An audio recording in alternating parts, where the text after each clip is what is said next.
202.27-A. Proof of default, judgment, and consumer credit matters. A is definitions. 1. For the purpose of this section, this is what they're defining a consumer credit transaction as.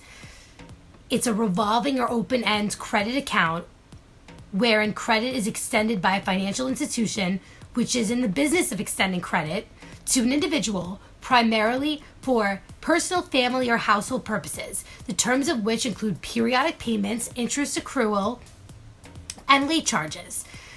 Then it tells us what it's not. A consumer credit transaction does not involve student loans, medical services, auto loans, or retail installment contracts. For the purpose of this section, this is what they're defining a consumer credit transaction as. It's a revolving or open-end credit account wherein credit is extended by a financial institution which is in the business of extending credit to an individual primarily for personal, family, or household purposes, the terms of which include periodic payments, interest accrual, and late charges. Then it tells us what it's not. A consumer credit transaction does not involve student loans, medical services, auto loans, or retail installment contracts. 2. Original creditor. Original creditor means the financial institution that owned the consumer credit account at the time the account was charged off. Even if that financial institution did not originate the account, it's who wrote it off as a loss. Who wrote it off as a loss. That's the original creditor. Charged off consumer debt means a consumer debt that has been removed from an original creditor's books as an asset and treated as a loss or expense. 3. Debt buyer means a person or entity. Debt buyer means a person or entity that is engaged in the regular business of purchasing charged off consumer debt for the purpose of collection, whether they do the collection themselves, they hire an attorney to do it, or they hire another collection agency to do it. 4. Credit agreement means a copy of a contract or other written evidence governing the account provided to the defendant. That's evidencing the defendant's agreement to the debt, the amount due on the account, the name of the original creditor, the account number, the name and address of the defendant, and the name and address of the defendant. The charge-off statement or monthly statement recording the most recent purchase, transaction, payment, or balance transfer shall be deemed sufficient evidence of a credit agreement.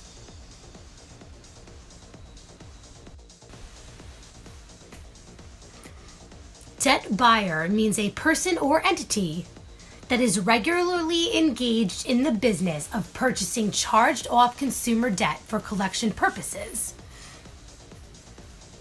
Whether it collects the debt itself, hires a collection agency to do it, or hires an attorney to do it.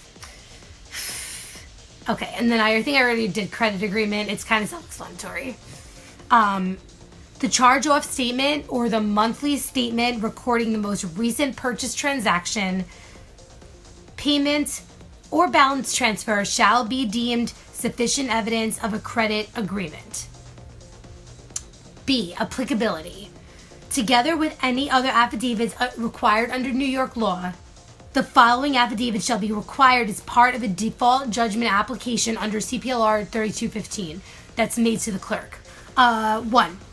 In original credit transactions, the affidavit set forth in sub C effective 10-1-14, and then it goes on to that, the 10-1-14 thing. But 4 says effective July 1st, 2015, the affidavit set forth in subsection D shall be required in all debt buyer transactions, notwithstanding the debt was purchased from an original creditor prior to 10-1-14.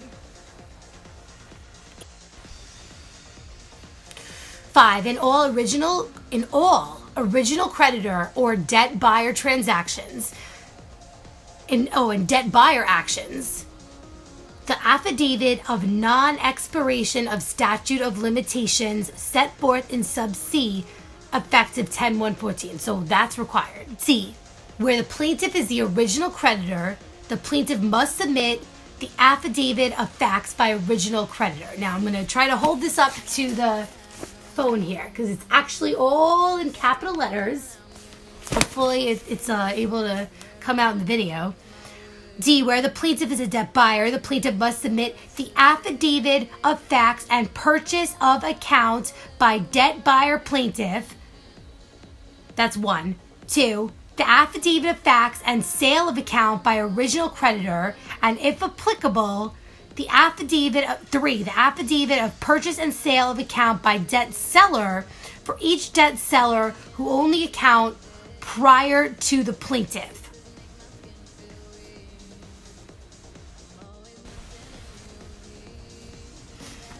E, in all consumer credit transactions, the plaintiff must submit the affidavit of non-expiration of statute of limitations. So that's whether it's the original creditor or the debt buyer plaintiff, they have to submit this affidavit of non-expiration of statute of limitations, executed by counsel, it says. F, affidavits required by the section may not be combined. Affidavits can be augmented to provide explanatory details, and supplemental affidavits may be filed for the same purpose. G, the affidavits required by the section shall be supported by exhibits, including a copy of the original agreement, the bill of sale or written agreement of the original creditor, set forth the name of defendant, last 4 digits of account number, date and amount of the charge-off balance, date and amount of the last payment of any, the amounts of any post-charge-off interest and fees, less any post-charge-off credits or payments made by the defendant or on his behalf. It's including a copy of the original agreement, the bill of sale or written agreement of the original creditor, set forth the name of defendant, last 4 digits of account number, date and amount of the charge-off balance, date and amount of the last payment of any, the amounts of any post-charge-off interest and fees, less any post-charge-off credits or payments made by the defendant or on his behalf. Where applicable, relevant business records of the original creditor that set forth all those things. And the balance due at the time of sale. Balance due at the time of sale. That is important. Balance due at the time of sale. Now, they're not talking about sale by the defendant. They're talking about when the debt buyer purchased this debt, what was the balance due? Now, they're not talking about sale by the defendant. They're talking about when the debt buyer purchased this debt, what was the balance due? H says that when there's a verified complaint filed and it satisfies all the requirements of the affidavit of facts by debt buyer plaintiff. Affidavit of facts and purchase of account by debt buyer plaintiff, then they could use the verified complaint instead of this affidavit. Okay, then I'm going to try to show this on the video because this is really interesting. I don't know if it's showing up on the video. Hopefully it's showing up on the video right now. And it says, the county clerk or clerk of the court shall refuse to accept for filing a default judgment application that does not comply with the requirements of this subdivision. J, nothing in this section is intended to impair plaintiff's ability to make a default application to the court as authorized under 3215B.